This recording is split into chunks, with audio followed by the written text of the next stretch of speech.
कौमी सलामती की पार्लिमानी कमेटी का दहशतगर्दी के खात्मे के लिए हर ऑप्शन इस्तेमाल करने का फैसला। दहशतगर्दी को जड़ से उखाड़ने के लिए नेशनल एक्शन प्लान और अज़म इस्तेहकाम की हिकमत अमली पर फौरी अमल होगा। इजलास में सलामती की मौजूदा सूरत हाल और दहशतगर्दी की हालिया लहर पर तफसीली गौर। अफगानिस्तान में शिद्दत पसंद दहशतगर्द तंजीमों के साथ हर किस्म की हमदर्दी के इजहार की मुजम्मत। एलामी के मुताबिक कमेटी का दहशतगर्दी की तमाम शक्लों को खत्म करने के लिए पाकिस्तान के गैर मुतज़लज़ल अज़म का यादा।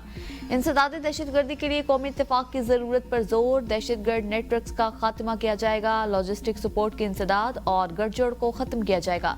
प्रोपेगेंडा, पैरोकारों की भर्ती, मरबूत हमलों के लिए दहशतगर्दों के सोशल मीडिया के इस्तेमाल पर तशवीश का इजहार। कमेटी ने दहशतगर्दी की हालिया कार्रवाइयों की शदीद मुजम्मत की। मुतासरा खानदानों से भरपूर यकजहती का इजहार किया। Army chief general Syed Asim Munir ने इजलास के इख्तिताम पर दुआ कराई। इंसदाद दहशतगर्दी ऑपरेशन में फोर्सेस की बहादुरी, पेशावराना महारत को सराहा। लॉजिस्टिक सपोर्ट के इंसदाद और दहशतगर्दी व जुराइम के गठजोड़ को खत्म करने के लिए नेशनल एक्शन प्लान और अज़्म इस्तेहकाम की हिकमत अमली पर फौरी अमल दरामद पर जोर दिया। हमलों को मजबूत करने के लिए ग्रुपों की जानिब से सोशल मीडिया प्लेटफॉर्म्स के बढ़ते हुए गलत इस्तेमाल पर शदीद तशवीश का इजहार किया। दहशतगर्दों का असल निशाना आवाम का इत्तेहाद। दहशतगर्दी के खिलाफ सबको मुत्तहिद होकर आगे बढ़ना होगा। वज़ीर आज़म शहबाज शरीफ की कौमी सलामती की पार्लिमानी कमेटी के इजलास में गुफ्तगू। कहा, पाकिस्तान है तो हम सब हैं, हमारी सियासत है। सोशल मीडिया पर प्रोपेगेंडे से फौज और अवाम में दरार डालने की मज़मूम कोशिश की जा रही है। फौज और अवाम एक हैं। दरार डालने की साजिश पहले कामयाब हुई ना आइंदा होगी। वज़ीर आज़म इजलास में अपोजिशन की अदम शिरकत को अफसोसनाक और गैर संजीदा तर्ज अमल करार दिया। कहा, हिज़्ब इख्तिलाफ की अदम शिरकत कौमी जिम्मेदारियों से मुंह मोड़ने के मुतरादिफ है। हिज़्ब इख्तिलाफ की जिम्मेदारियां कौम की मुकद्दस इमानत है। दिसंबर 2014 में सानिया APS के बाद नवाज शरीफ ने कौम को मुत्तहिद किया। पूरी कौम ने मिलकर दहशतगर्दी के नासूर को जड़ से उखाड़ फेंका। 2 दहाइयों में दहशतगर्दी की जंग से मईशत को $150 अरब से जायद का नुकसान हुआ। 2018 में कायम नाअहल हुकूमत ने दहशतगर्दी के खिलाफ जंग से हासिल समरात को जाया किया। नेशनल एक्शन प्लान पर अमल दरामद रोका। पूरी कौम आज इस पॉलिसी का खुमियाजा भुगत रही है। दहशतगर्दी को फिर से जड़ से उखाड़ फेंकने के लिए सबको आहनी अज़म का इयादा करना होगा। वज़ीर आज़म का अफवाज पाकिस्तान, आर्मी चीफ और सिक्योरिटी इदारों को खराज तहसीन।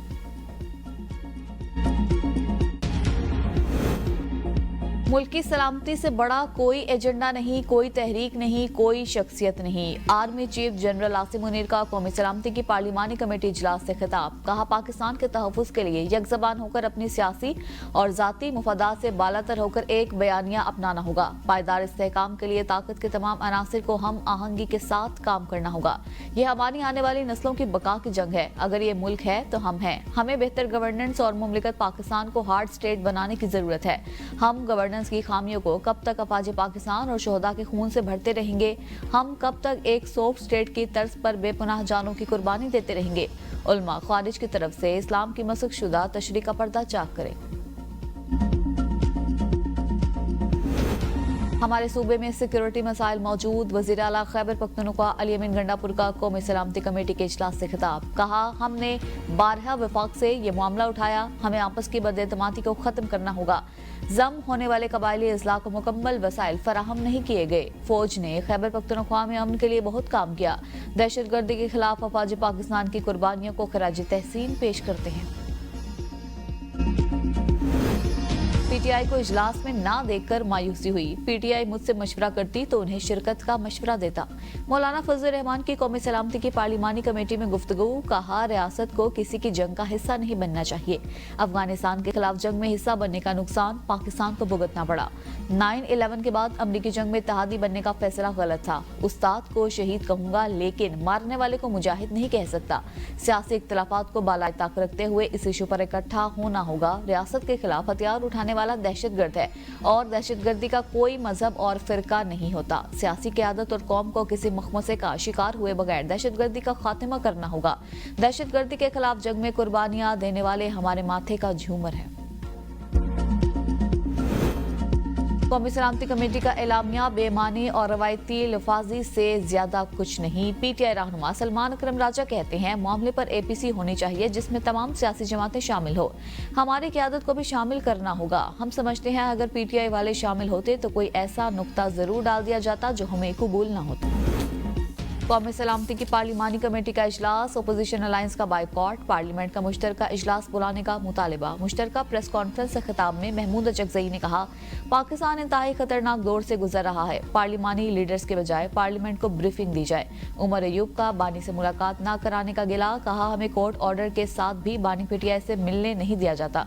अली अमीन गंडापुर वजीर आला खैबर पख्तूनख्वा की हैसियत के तौर पर इजलास में शरीक हुए, वो पीटीआई की नुमाइंदगी नहीं कर रही। साहबजादा हामिद रजा बोले कि एपी और फाटा के इलाकों में इस वक्त दहशतगर्दी उरूज पर है। फैसला हुआ कौमी सलामती कमेटी के इजलास में शिरकत नहीं करेंगे। पाकिस्तान की सलामती के मसले को जातियाना का मसला न बनाया जाए। इस वक्त मुल्क की खुद मुख्तारी का मसला है। बानी पीटीआई इस वक्त एक बड़े लीडर है और उनको एतमाद में लिए बगैर आगे नहीं बढ़ सकते। ऑपरेशन के बजाय मुज़ाकरात पर गौर करना चाहिए।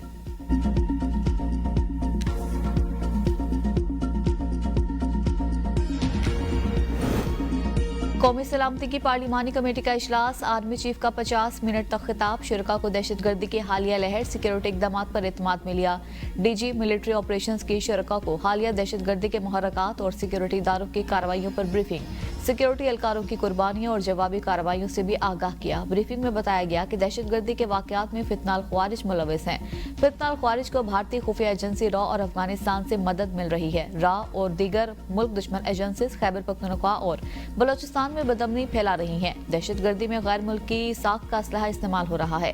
अफगान सरजमीन के इस्तेमाल के मुतादिद बार शवाहिद दिए गए हैं। जाफर एक्सप्रेस वाकया भी अफगानिस्तान से ऑपरेट हुआ। बन्नू कैंट पर हमले में कई अफगान शहरी मुलविस थे।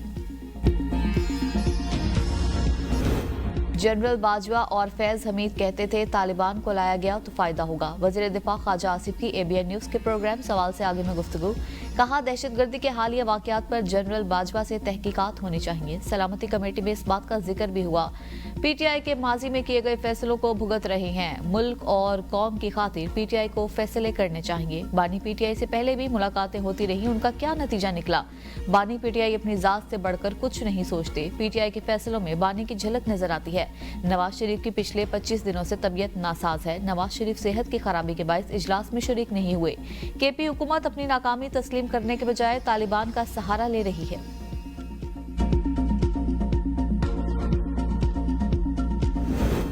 अली अमीन गंडापुर के इजलास में शरीक होने का बानी पीटीआई को इल्म नहीं। सेनेटर अली जफर की एबीएन न्यूज के प्रोग्राम सवाल से आगे में गुफ्तगू, कहा अली अमीन गंडापुर ने एक सूबे के एग्जीक्यूटिव के तौर पर इजलास में शिरकत की। बानी पीटीआई की शिरकत के बगैर इजलास का कोई फायदा नहीं था। बानी पीटीआई के बगैर शिरकत होते भी तो कोई फायदा ना होता। बानी पीटीआई से मुलाकात न होने पर शिरकत न करने का फैसला किया। बानी इजलास में शिरकत करते तो कौमी मफाद को सियासत पर मुकद्दम रखते। हुकूमत को मालूम करना पड़ेगा दहशतगर्दी क्यों बढ़ है। सिर्फ ऑपरेशन के जरिए मामलात को ठीक नहीं किया जा सकता। चाहते हैं सियासत को एक तरफ रखकर मुल्क का सोचा जाए। दहशतगर्दों के खिलाफ ऑपरेशन जारी है और जारी रखा जाएगा। मुशीर वजीर आजम राना सनाउल्लाह कहते हैं कौमी सलामती कमेटी की मीटिंग के बाद अगर मगर की बहस खत्म होनी चाहिए। सियासी अस्करी क़यादत ने दहशतगर्दों के खिलाफ ऑपरेशन जारी रखने पर इत्तेफाक किया। ये क्यों कहा जाए कि कोई ऑपरेशन नहीं होने जा रहा? मेरा नहीं ख्याल। दहशतगर्दों के खिलाफ रियासत की पूरी ताकत की जरूरत है। रियासत के खिलाफ जिन लोगों ने बंदूक उठाई उनसे मुज़ाकरात नहीं होने चाहिए। सियासी कायदीन की तकारीर में सवालात भी थे जिनके जवाब दिए गए। वज़ीर आला खैबर पख्तूनख्वा ने इजलास में सूबे के फंड से मुतालिक बात की। मुशावरत हुई थी, कौमी सलामती कमेटी इजलास में शिरकत करेंगे। पार्लिमानी कमेटी के फैसले को सियासी कमेटी ने मुस्तरद किया। रऊफ हसन की एबीएन न्यूज के प्रोग्राम बदलों में गुफ्तगू, कहा पार्लिमानी कमेटी में अक्सरियत ने फैसला किया, हमें कौमी सलामती कमेटी के इजलास में जाना चाहिए। इजलास में शिरकत को बानी की मुलाकात से मशरूत किया था। स्पीकर को आगाह किया था बानी से मुलाकात की सूरत में इजलास में शिरकत करेंगे। दहशतगर्दी के खात्मे के लिए हम रियासत के साथ खड़े हैं। रियासत दहशतगर्दी के बजाय पीटीआई को खत्म करने पर लगी हुई है। समझता हूं सियासी जमातों के दरमियान डायलॉग होना चाहिए।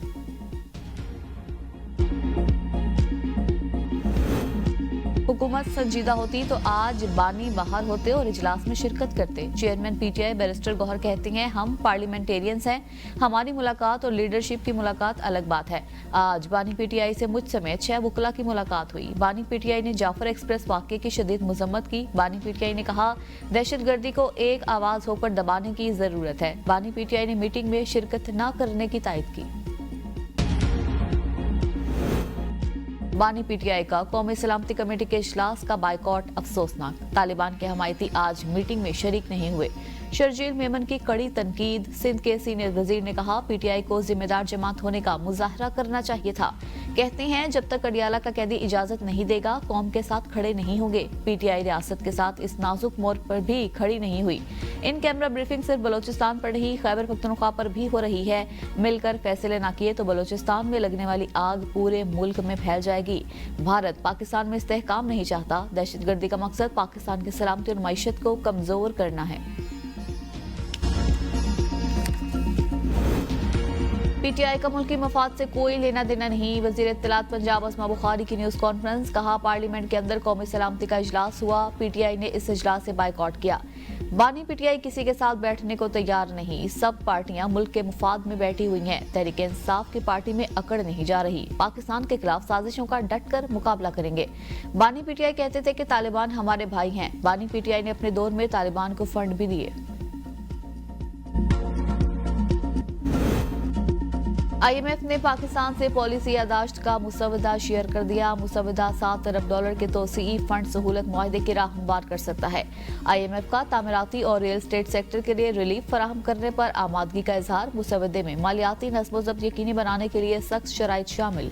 बिजली की कीमतें कम करने की हुकूमती तजवीज़। पाकिस्तान और आईएमएफ के दरमियान इख्तलाफी नुक्ता भी शामिल। मुख्तलिफ शोबों इस्लाहात बजट 2025-26 में शामिल करना आईएमएफ का मुतालबा। वर्चुअल मुज़ाकरात आइंदा बजट में नए टैक्सेस इक़दामात पर होंगे। तवानाई शोबे में इस्लाहात और निजकारी के मंसूबे पर पेशरफ भी अहम निकात होंगे। पेश की शराइत पूरी होने तक आईएमएफ एग्जीक्यूटिव बोर्ड मुआहदे की मंजूरी मौखर कर सकता है। आईएमएफ ने पाकिस्तान के सर्कुलर डेट मैनेजमेंट प्लान पर मशरूत आमादगी जाहिर कर दी। DSS के तहत सार्फिन से ₹8 फी यूनिट सरचार्ज लिया जाएगा। सर्कुलर डेट खत्म करने के लिए बैंकों से ₹1250 का कर्ज लेने का इब्तदाई प्लान तैयार।